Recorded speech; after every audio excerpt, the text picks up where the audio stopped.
Channel. कैसे आप सब। और आज हम बात करेंगे इस बुक की, जो कि स्पेक्ट्रम बुक है हमारी मॉडर्न हिस्ट्री की।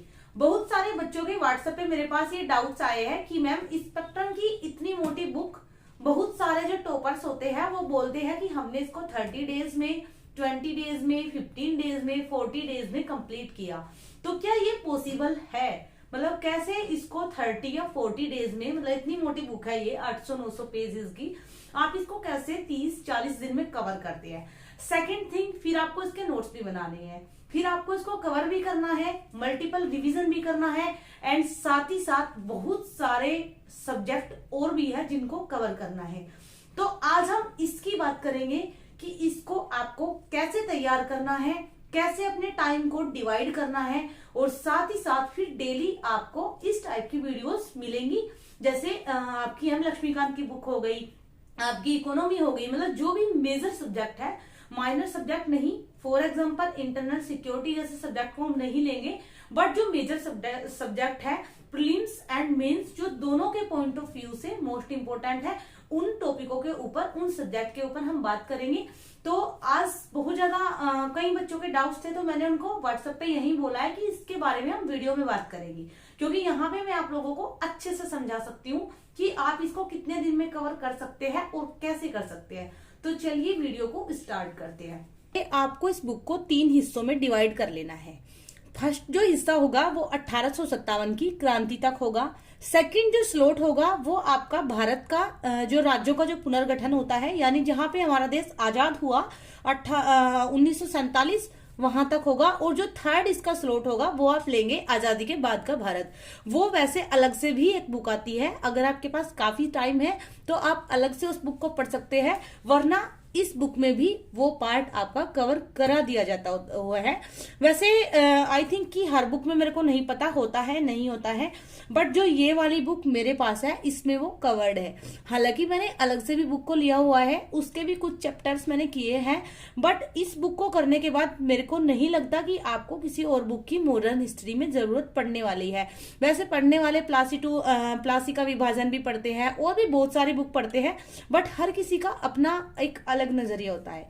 इसको आप 3 पार्ट में डिवाइड करेंगे और फिर आप अपने टाइम शेड्यूल के अकॉर्डिंग, जैसे मान लीजिए कि आपके पास फुल डे है, आप हाउसवाइफ नहीं है या आप वर्किंग नहीं है, आपकी जॉब नहीं है, तो आप इसके डेली 30 पेज रीड कर सकते हैं, क्योंकि इतनी बड़ी बात नहीं होगी अगर आप फुल डे फ्री है। आप इसके 30 पेज स्टडी करने के बाद बाकी सब्जेक्ट को इजीली टाइम दे सकते हैं, क्योंकि एटलीस्ट अगर आप कोई काम नहीं करते, आप हाउसवाइफ नहीं है, तो मैं ये मान के चलती हूँ कि आप एक स्टूडेंट है। और किसी भी फैमिली में स्टूडेंट को ये नहीं बोला जाता है कि आप पढ़ाई छोड़ के घर के काम करो, इसीलिए आप आराम से डेली के इसके 30 पेज पढ़ सकते हैं। अब आप 30 को मल्टीप्लाई करके खुद ही चेक कर सकते हो कि आप कितने दिन में इसको कवर कर सकते हो। 8 से 24 यानी कि 24-25 दिन, वही 30 डेज जो टॉपर्स बोलते हैं। तो एक तो आप जब भी टॉपर्स बोलते हैं, आप इस चीज पे ध्यान दीजिए कि वो मैरिड था या थी, या फिर वो फ्री थे, या फिर उनकी जॉब थी। किसी भी टॉपर्स की स्ट्रेटजी को या किसी भी एस्पिरेंट की स्ट्रेटजी को ब्लाइंडली फॉलो मत कीजिए। सबसे पहले आप अपने बैकग्राउंड का, उसके बैकग्राउंड से लेवल चेक कीजिए। जरूरी नहीं है कि सामने वाला 17 घंटे पढ़ता है तो आपको भी 17 घंटे ही स्टडी करनी है।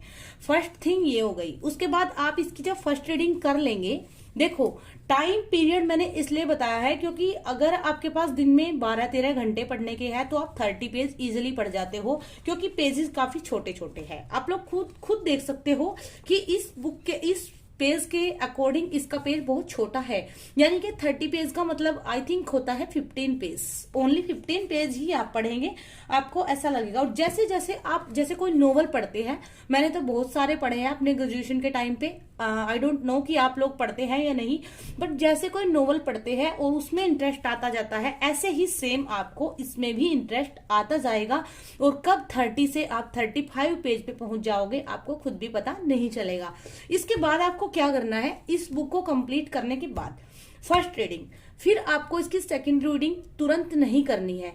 आपको अपने माइंड में रिमाइंड करना है कि क्या क्या इसके अंदर से आपको याद है।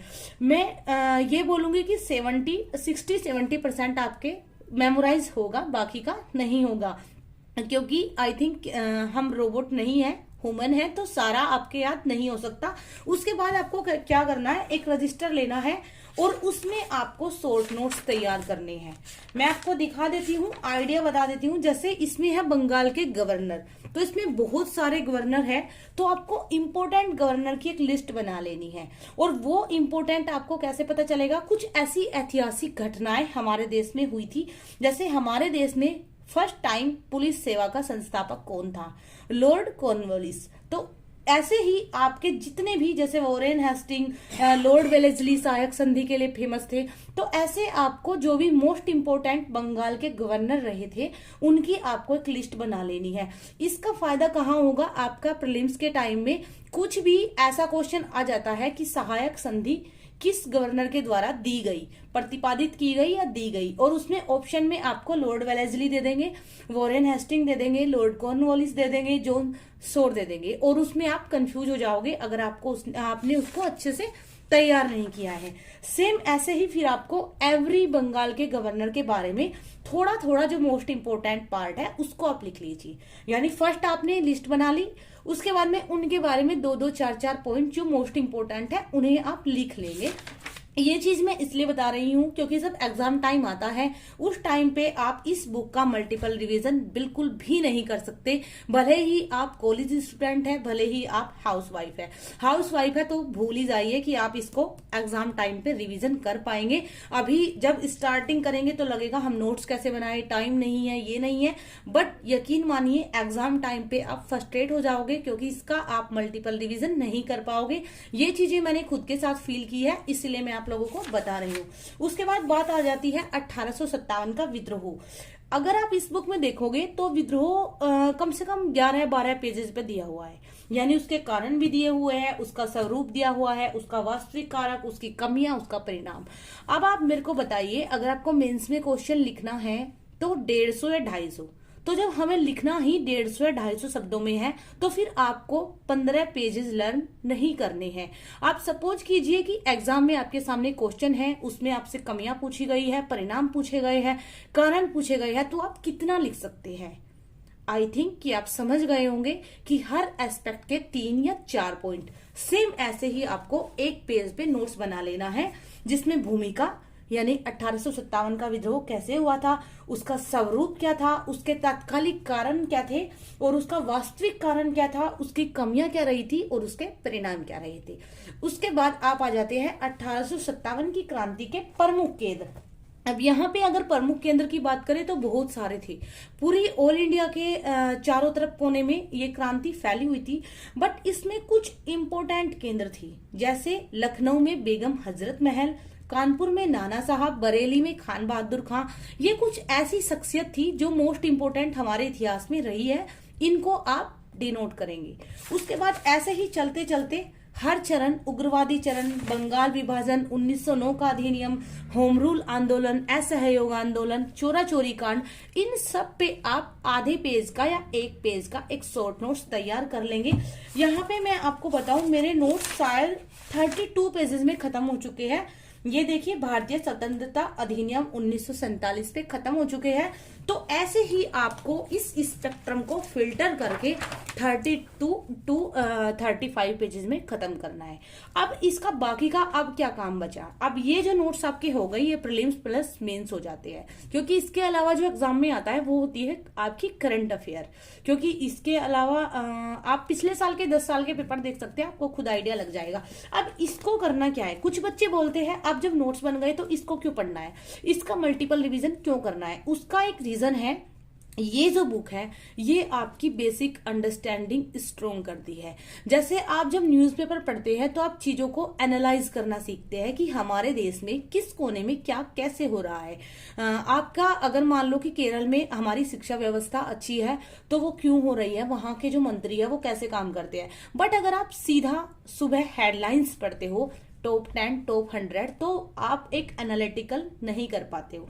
सेम ऐसे ही जब आप नोट्स पढ़ते हो तो आप सिर्फ रट्टा, आप सिर्फ अपने एग्जाम के लिए करते हो, बट आपसे इंटरव्यू में भी क्वेश्चन पूछा जा सकता है, या फिर आपको चीजों को समझना है कि क्यों अंग्रेजों ने हमारे यहाँ रेलवे बिछाई, क्यों अंग्रेजों ने हमारे यहाँ पे पुलिस व्यवस्था को सुसज्जित किया। तो ये चीजें आपको सीखनी है, समझनी है, और वो यही बुक करती है। आप इसको second time, third time, fourth time, fifth time, जितना आप इसको पढ़ते जाएंगे उतना आप अपने ब्रेन को इतना स्ट्रोंग महसूस करोगे कि एग्जाम में कोई भी क्वेश्चन आ जाए मेंस का, आप उसको छोड़ के नहीं आओगे।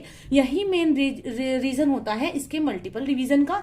तो इसका रिवीजन तो आपको करते रहना है टाइम टू टाइम। जैसे स्टार्टिंग में आप 20, 10, 30 जितना भी आपको करना है उतने पेजेस करिए, बट जैसे जैसे आप इसको करते जाएंगे आपको लगने लगेगा कि आप 50 पेज भी एक दिन में कर सकोगे। यही एक तरीका होता है कि आप इसको 30-40 दिन में खत्म कर लेते हो, बट उसके लिए आपके अंदर डिसिप्लिन होना चाहिए कि आप 30 पेज एक जगह बैठ के इसके स्टडी कर सके। And now thanks for watching, keep supporting, keep loving, and now bye.